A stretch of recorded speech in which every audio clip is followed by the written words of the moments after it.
80 words per minute for 10 minutes. 5 seconds more. Start. Madam Speaker, on this auspicious day of Vasant Panchami, I rise to present the budget for 2017-18. Spring is a season of optimism. I extend my warm greetings to everyone on this occasion. Madam Speaker, our government was elected amidst huge expectations of the people. In the last 2.5 years, it has been our mission to bring a transformative shift in the way our country is governed. Inflation, which was in double digits, has been controlled. Sluggish growth has been replaced by high growth, and a massive war against black money has been launched.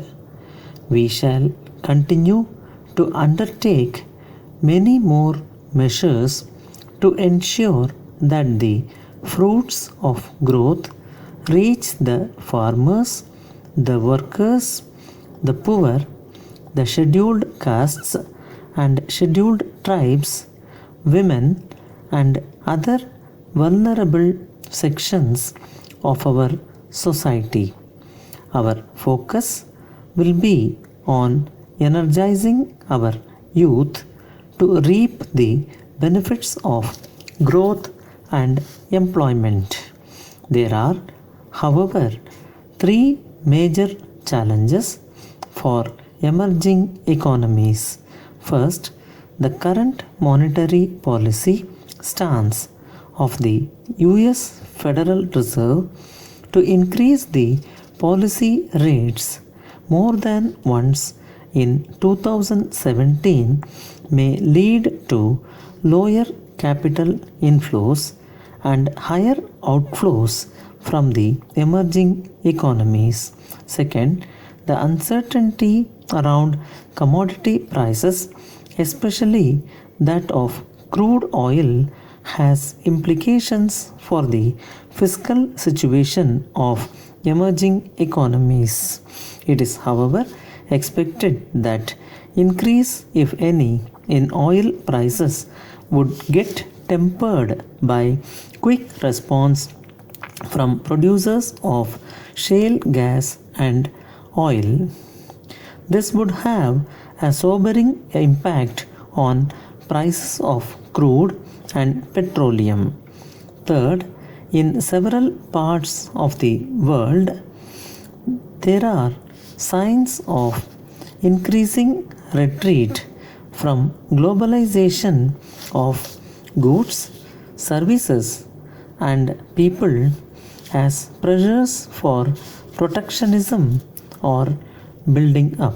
These developments have the potential to affect exports from a number of emerging markets, including India. Amidst all these developments, India stands out as a bright spot in the world economic landscape. India's macroeconomic stability continues to be the foundation of economic success. Foreign exchange reserves have reached 361 billion US dollars as on 20th January 2017, which represents a comfortable cover for about 12 months of imports. The government has also continued on the steady path of fiscal consolidation without compromising on the public investment requirements of the economy. There were two tectonic policy initiatives, namely passage of the Constitution Amendment Bill for GST and the progress for its implementation, and demonetization of high denomination bank notes. Madam Speaker, the budget for 2017-18 contains three major reforms. First, the presentation of the budget has been advanced to 1st February to enable the Parliament to avoid a vote on account and pass a single appropriation bill for 2017-18 before the close of the current financial year. This would enable the ministries and departments to operationalize all schemes and projects, including the new schemes, right from the commencement of the next financial year.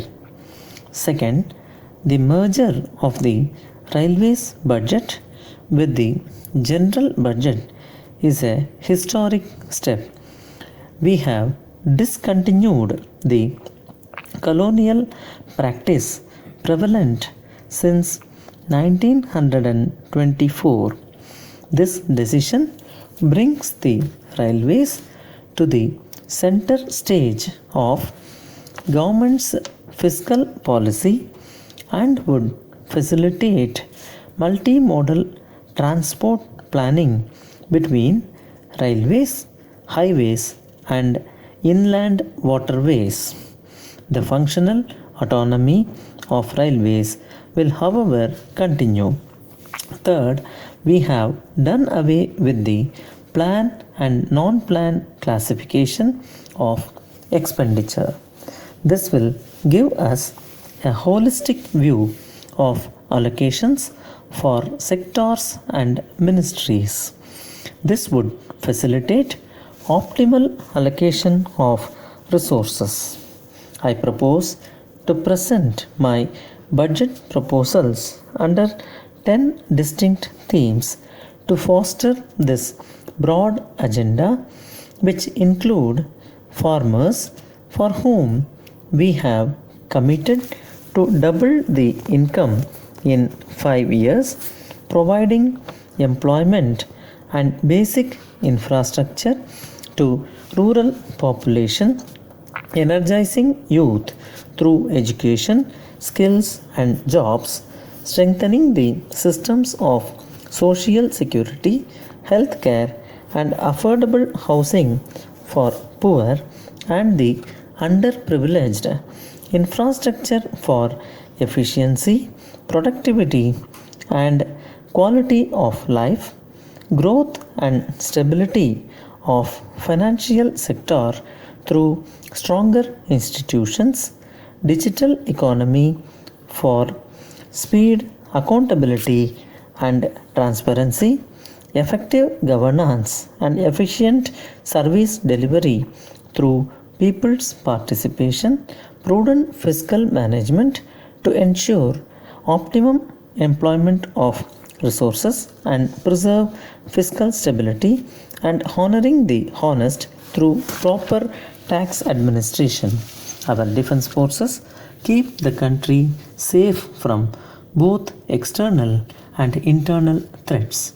A centralized defense travel system has now been developed through which travel tickets can be booked online by our soldiers and officers.